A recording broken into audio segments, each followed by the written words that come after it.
On the next section. So right underneath this first section, let's go ahead and put a hard return, and we just simply need to add another section. And this section, what we're going to do is we're going to put three columns instead of just the one. So let's just go over and see where we're at. So we have these two columns right now. Sorry, the two columns that we put in place. Now we're going to do three. And so what I like to do is usually put the structure out there first so I can kind of see what I'm doing. So I'm going to put three divs just so I am ready for the content. And I know in these three divs that I want an image, I want a heading, and then a paragraph. I'm actually going to add a button to this one too. So let's just do it to the first one, and then we can copy and paste it to the others. So we'll go ahead here and get ready for that. First thing I want to do in this section is put an image. Whoops. So just do the image tag, source equals, and then whatever the path is. And then I'm going to close that tag. And then let's do an H2 tag and close that. And in there, like I said, you can just grab some placeholder copy like I'm doing here. Then let's do a paragraph tag, and then simply add in a placeholder copy for that as well. Okay. Now, paragraph tag, I typically like to keep it on the same line.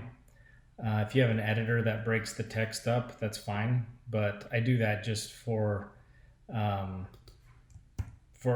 us to make it easier for me to read the code later on. Now, what I'm going to add here is a button tag. You may or may not be familiar with this, but it allows us to actually stylize an element that actually functions like a button. And I'll show you how to do that in a second. So another thing I want to do is actually grab an image. I got one from Unsplash. You can do the same thing or just upload it to your project folder and then make sure you reference it in that folder. So if you put it in an images folder, make sure you reference it that way. All right, I'm going to save this. I know this is not what I want it to look like, but you can see here what it's doing. And I'll kind of show you why that's doing that. Now remember, this section up here, this row, worked like typical columns because we put that flex, display flex on the section right here. And it just behaves naturally like a flexible layout. So what I need to do here is, and I'm not going to worry about that. I'm actually going to, actually one thing I want to note as well, the button doesn't look like I want it to look like, but we can style it later. But you can see here, even by default, it already looks like a button. Now, the H2 tag is already stylized since we already did that before. So that's why it looks so good. Same with anything in the paragraph tags. That's what looks good now as well. So what I'm going to do here is I'm going to copy all of this content, paste it in these two divs, and then I'm going to hit save, go back over here and refresh, and whoops. Let's see what's going on. You can see how, yeah, there they are. You can see how big they are, right? Because that image is just way too big. So I'm going to go back here, and I'm going to, let's see here. Let's do on these images. Oh, for some reason it's 400. Let's see. Oh yeah, that's the one above.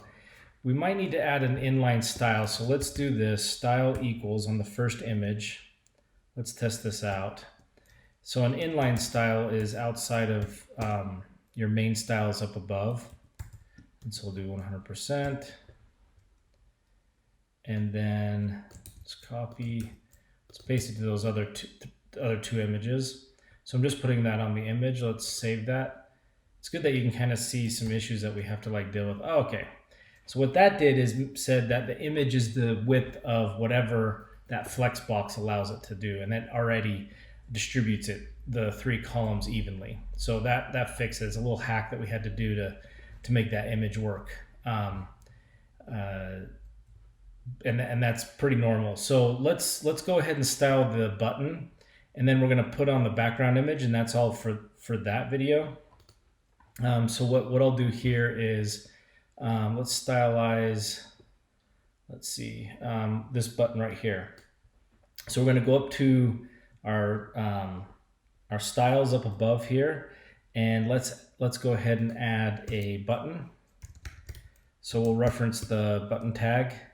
Let's put in some properties. So let's change the font family to what we've been using, Trebuchet.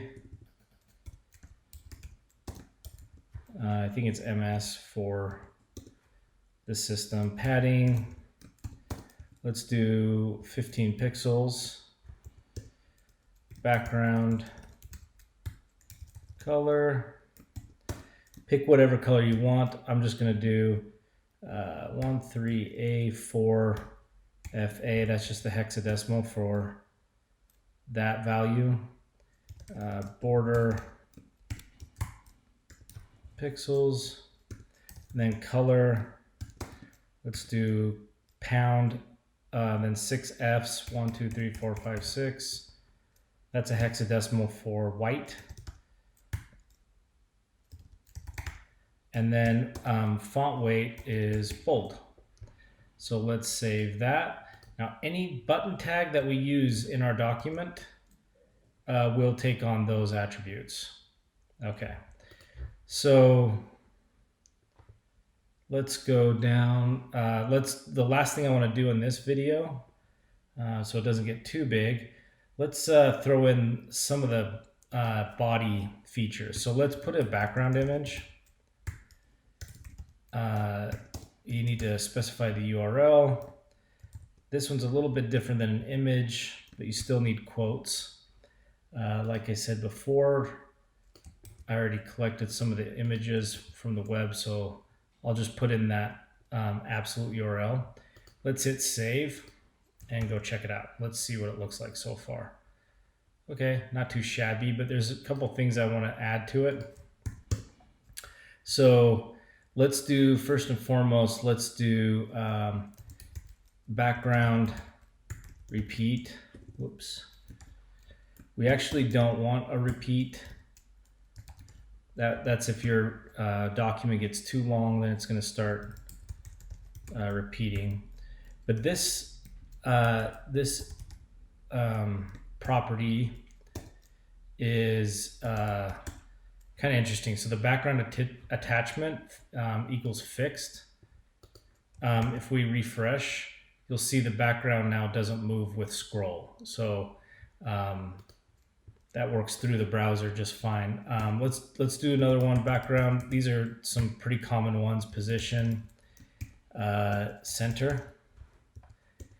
And then background size. If your background's too small and it's just not filling up the entire area, you can do background size cover, and that will fill up the entire area of that. So let's hit save, refresh. There we go. Now it's all centered and looks good, and it's starting to look like what we wanted to do or have in the end result. Anyways, good luck with that.